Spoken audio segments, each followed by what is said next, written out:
Trigger warning, trigger warning. So this is a pretty interesting anime that's in this genre of crime drama. So with that said, we are going to be talking about elements of child abuse, child deaths, the insinuation of child predators, unaliving, self and otherwise. So I want to put that up front because I didn't want to accidentally trigger anyone so that everybody's aware. Hi, welcome back. It's Em. Today we're covering Erased. It's a short anime and manga. Is it really a series if it's one season? Okay, it's a short anime and manga. I actually ended up reading it over this past weekend to see if there were any big deviations from the anime. And the answer is kind of. But we'll get into that in a little bit. I also had some feelings about the anime towards the end when I watched it, and then I realized why I had those feelings after I read the manga this past weekend. So we'll get into those deviations as well. Overall, I will say it's a pretty good anime and a good manga to read. So if you have the time, definitely dive in. The anime Erased is only one season, so like it's 12 episodes. You'll be able to binge it within a day or a weekend if you want to split into 6 and 6. So the story of Erased begins with our main character, Satoru Fujinuma. He's 29 years old, a struggling manga artist or mangaka in Shiba, Japan.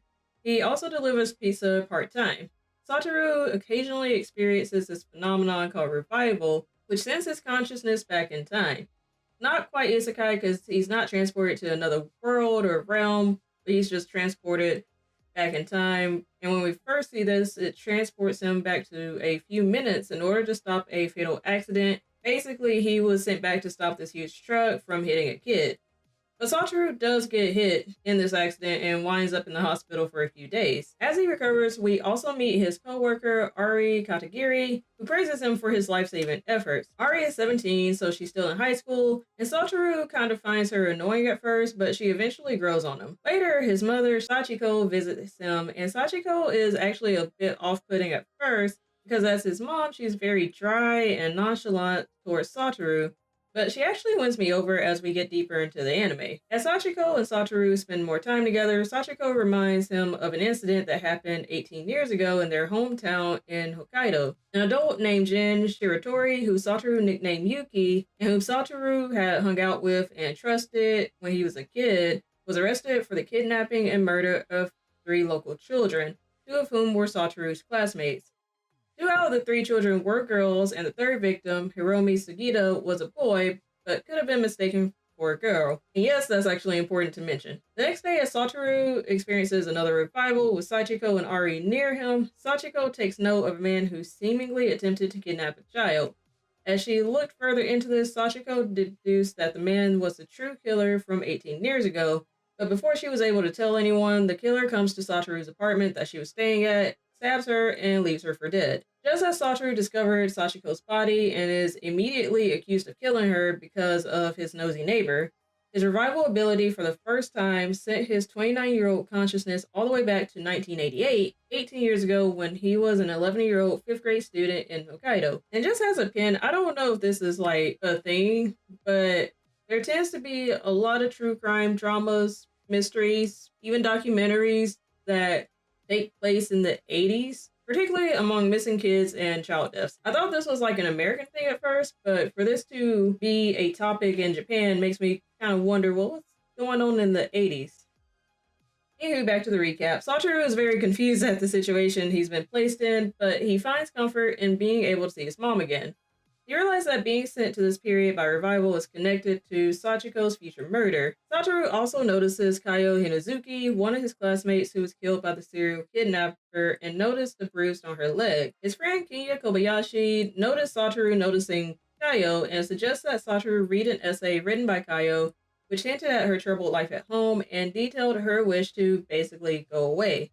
Wanting to understand Kaio more, Satoru decided to invite her to his birthday party, hoping to change the future so that she won't be killed. After learning that Kaio's birthday is on the same day as his, which is March 2nd, Satoru deduced that she'd be abducted on March 1st, since the abduction was in March but before her birthday. Later, Satoru finds Kaio beaten in her home shed, learning the full nature of her abusive relationship with her mom, Akemi. The next day, Satoru speaks with his teacher, Gaku Yashiro, who explains how he had suspected Akemi of abuse for almost a year, but hadn't been able to find proof to convict her and report her to child services. Later, Satoru stands up for Kaio against Misato when Misato accused Kaio of stealing the class's lunch money.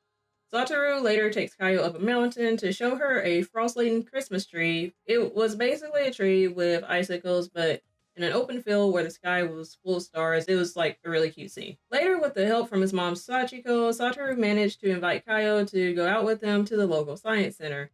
During the outing, Satoru felt a sense of deja vu because he did run into Kaio at the Science Center on this day before in the original timeline and gets worried that he's repeating the same things. After March 1st, which is the day Kaio originally disappeared, the day passes without incident, and both Satoru and Kaio were able to celebrate their birthday the next day, with Satoru confident that he's managed to change history.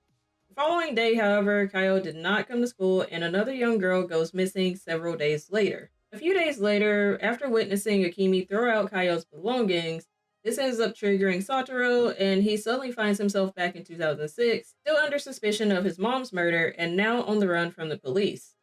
Satoru soon comes across Ari, who believes that he's innocent and even lets him stay at her house, where he learns the details of Kaio's disappearance. This changed slightly because of his actions from when he had just done this revival. The next day, as Satoru investigates as much as he can, Ari stops her manager from reporting Satoru to the police. Later that night, after helping Satoru hide somewhere else, Ari receives a text from Sachiko's phone that the actual killer cloned before Ari became trapped in a house fire. Satoru rushed to rescue Ari from the house fire, who slips her phone into his pocket before the manager takes over the rescue. Finding the message left on Ari's phone, Satoru calls a number that Sachiko had left behind, arranging a meeting with a journalist acquaintance of hers named Sawada. Sawada tells Satoru about the last phone call he received from Sachiko, in which she claimed to know who the true kidnapper was but was unable to tell him before she was killed. He also explains the reported details surrounding Kaio's death, noting Yuki's framing matches with another kidnapping incident in a nearby town and deducing the true kidnapper was the one who killed Sachiko. While Satoru looks up Sawada's findings on the kidnapping incident, including a list of previous suspects, Sawada goes to the hospital to meet with Ari, only to discover that her mom swapped places with her so that she can prove Satoru's innocence. Ari meets with Satoru under a bridge, informing him of a mysterious man named Nishizono, who may have been responsible for the fire. Then that's when the police arrive and arrest Satoru, and as he is taken away, Satoru spots the man he saw leaving his apartment on the night of his mom's murder. So in the midst of Satoru being arrested and Ari trying to stop the police, Satoru triggers his revival, this time through sheer willpower, returning him to February 28, 1988. During school the next day, Kenya confronts Satoru about Kaio's situation at home, admitting that he had known for a while about the abuse and offers his help, and they both share this bond of wanting to be superheroes. Following the birthday party on March 2nd, Satoru throws a rock through Yuki's windows to summon the police, providing Yuki with a solid alibi for his whereabouts that night. Afterward, Satoru seeks out Akemi and comes close to actually pushing her down some stairs, but he is stopped by Kenya, who convinced him to choose a different course of action. So instead, Satoru decides to abduct Kaio with her permission, taking her to an abandoned bus to hide out for a few days until she's confirmed to be safe. On the night of March 3rd, however, an unknown intruder enters the bus while Kaio is sleeping. She stays quiet and the intruder doesn't see her, but he does kick the box in frustration, leaving behind a footprint on the box and then leaves. Next evening, as Yashiro goes with some people from child services to investigate Kaio's house, Kaio tells Satoru and the others about the previous night's intruder. Looking into the rucksack that was left behind, they find tools that Satoru recognizes as the tools once used to implicate Yuki for Kaio's murder, as well as a briquette presumed to belong to the killer. So Satoru realizes he's still stuck in this loop of abduction murders and takes Kaio to spend the night at his house where Sachiko had been expecting them. She actually tells the kids well done because that's basically what she would have done herself. Satoru and Sachiko later accompany Kaio back to her house to confront Akemi. Akemi is just super violent in general, super traumatized, hurt people, and she reacts violently to the accusations of Satoru and Sachiko as expected, but she's caught red-handed by Yashiro, the teacher, and the child services people who suggest that Kaio be taken into custody. Just as Akemi prepares to storm off to the police, she's approached by her estranged mother, who regrets not being able to support her after convincing her to divorce her abusive husband and raise Kaio on her own, leading Akemi to lament her own actions. For the record, Kaio really felt nothing seeing her mom in tears like that, which is understandable. So Kaio goes off to live with her grandmother, and Satoru turns his attention towards the other two potential victims, Hiromi Sugita, who is his other classmate, and Aya Nakanishi, a student from the neighboring school. While keeping a watch on both Hiromi and Aya, Satoru discovers a stash of candy in Yashiro's car when he was giving Satoru and his mom a ride home. This was actually kind of set up as sort of a red herring to make us think in that moment that Yashiro had darker motives, but we're then supposed to be soothed that it was only candy in the glove box. Later, Satoru goes with Kinya and Hiromi to inspect the bus, where the contents of the creepy rucksack have now been removed. So up to now, the anime and manga have been about 1-to-1, but here in the last few episodes are where the anime deviates a bit from the manga. Satoru and his friends approach Aya, and despite some initial resistance, she starts joining them at their hideout. Later, Satoru shadows Misato, who has kept to herself since being accused of framing Kaio. Now, in the manga, Kaio has actually come back, and an arrangement was made to where she could live with her grandmother, but still go to the same school as Satoru and the others. However, in the anime, Kaio basically goes across town, or on the other side of town, and isn't seen again until much later. So in the manga, it was Kaio who noticed something was off about Misato, but Hiromi notices it in the anime. Anywho, Misato seemingly disappears after going to the bathroom at an ice hockey game, and while sort of keeping track and trailing her, Satoru then notices a truck belonging to Yuki's family leaving the scene, and he asks Yashiro to follow it in its car. Along the way, Yashiro finally reveals himself to be the killer, and that he realized that Satoru was the one thwarting his plans. I will say in this frame of the anime, Satoru's reaction as Yashiro was revealing himself to be the killer was pretty amusing. You could just see the slow turn, and as Satoru realizes how much he didn't notice about Yashiro or how much Yashiro had kept hidden from him. That poor kid. So going back to Yashiro, we sort of see how Yashiro got his satisfaction from killing mainly young girls, and he explains that he used Misato as bait to lure Satoru to the stolen car, which he then rolls into a frozen lake with Satoru trapped inside with the jammed seatbelt. So the year is now 2003, and following Yashiro's attempt to kill him, Satoru wakes up after spending 15 years in a coma, with his memories pretty much lost. Satoru is visited by Kinya and Hiromi, as well as Kaio, who has married Hiromi and had an infant son who's given the name Mirai, which means future. When Satoru holds Mirai, or I think Mirai touches his face a la Renesmee in Twilight, Satoru's memories begin to come flooding back. However, in the manga, Satoru's memories don't come back until he randomly sees Ari while he's walking around the hospital as part of his rehabilitation. A little bit later, he meets a leukemia patient named Kumi who is about to undergo surgery, as well as meeting Yashiro himself, who changed his name at this point to Nishizono and became a politician. City councilman, if I remember correctly. So in the manga, we get a smaller time jump of about a year when Kumi's leukemia is in remission, and she, Satoru, and Sachiko head to this nature retreat. This is where Satoru actually sees Yashiro. The showdown between Satoru and Yashiro take place, whereas in the anime, Satoru's showdown with Yashiro takes place 2 days before Kumi's surgery. When Yashiro takes Satoru to the hospital's rooftop, where he confirms Yashiro's suspicions that he has in fact regained his memories. So in the anime, a flashback shows that after Satoru's memories returned, he told Kinya and Hiromi that Yashiro was the killer. Back on the rooftop, Yashiro boasts that his past crimes had already passed the statutes of limitations, so he can't be arrested. He reveals he has arranged to kill Kumi with a sabotage IV drip and to frame Satoru for her murder. Yashiro then threatens to throw Satoru from the roof and make it look like he unalived himself. However, Satoru calls Yashiro's bluff, stating that Yashiro can't live without him. Kind of like Joker and Batman. This seems true when Yashiro initially stops Satoru from rolling his wheelchair off the roof.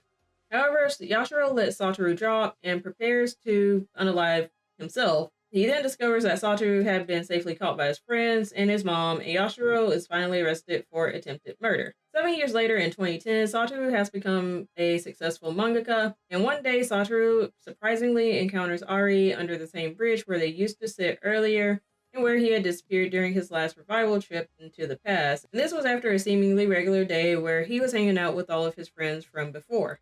The anime seems to end with this insinuation that Satoru wants to spend time with and possibly now date Ari, now that she's of age, and it is a bit jarring considering that's not quite how Satoru initially thought of Ari at the beginning. In the manga, however, the time jump was 9 years after Satoru first woke up from his coma in 2012, and because Ari was the trigger that brought his memories back, the connection to her at the end made a lot more sense. So yeah, that's pretty much Erased. I enjoyed the mystery overall and even felt the emotional pulls when Kaio was ultimately saved and everyone sort of reunited after Satoru woke up from his coma. I did myself up and probably took the surprise element of who the killer was from myself because I accidentally saw a search while I was trying to see how many seasons or episodes that Erase had. I accidentally saw a search result that hinted that the killer was someone that we'd never suspect, which led me to believe that this was more of a psychological thriller, where Satoru was maybe writing the story the entire time, since we did first meet him as a struggling mangaka and his conscience kept reviving in order to essentially get ahead of the brighter version of him. So because of that expectation, I was kind of whelmed when we found out that Yashiro was in fact the killer, because like the teacher is like the most obvious suspect in this type of case, but I digress. So after reading the manga, I think my main critique of the anime's execution was that Yashiro's motives and Satoru's connection with Ari were a bit rushed. Like the manga gave enough room to explain how Yashiro became such a psychopathic killer, which was through his brother, who was actually a child predator, who ended up unaliving himself while Yashiro was still young, but also gave details of why Ari ended up being so important to Satoru. I didn't even really mind the deviation of how Satoru rescued Kumi, but the anime itself sort of brushed through Yashiro the person and how important Ari was to Satoru. Not so much that everything fell apart at the end, but it was pretty noticeable that if I had read the manga before watching the show, I actually might have felt worse after watching the ending. So it might have saved me. But yeah, Erased is fine to binge through in a day. It's only 12 episodes, like I said, and it was meant to wrap up in season 1. It was actually meant to wrap up in the 1 season, 12 episode format, so there's no longing for a second season. Everything pretty much felt wrapped up by the time the anime ended. Also, definitely recommend reading the manga. It is a pretty good crime drama and pretty enjoyable. I do know there's a live action movie as well, but I haven't watched it yet just because I have trust issues with live action adaptations. But according to the internet, it's actually decent, so maybe I'll give it a watch one day. So yeah, that's my spiel on Erased, but let me know what you thought about the story and the anime in the comments below. Did you watch it? Did you like it? Let's discuss. If you enjoyed this recap, be sure to like this video and subscribe to this channel. I'm currently working on my Attack on Titan retrospective, and once I get through those videos, I'll do my breakdown of Apothecary Diaries, which we have 2 seasons of, so yay! And thanks for watching, and I'll catch you next time.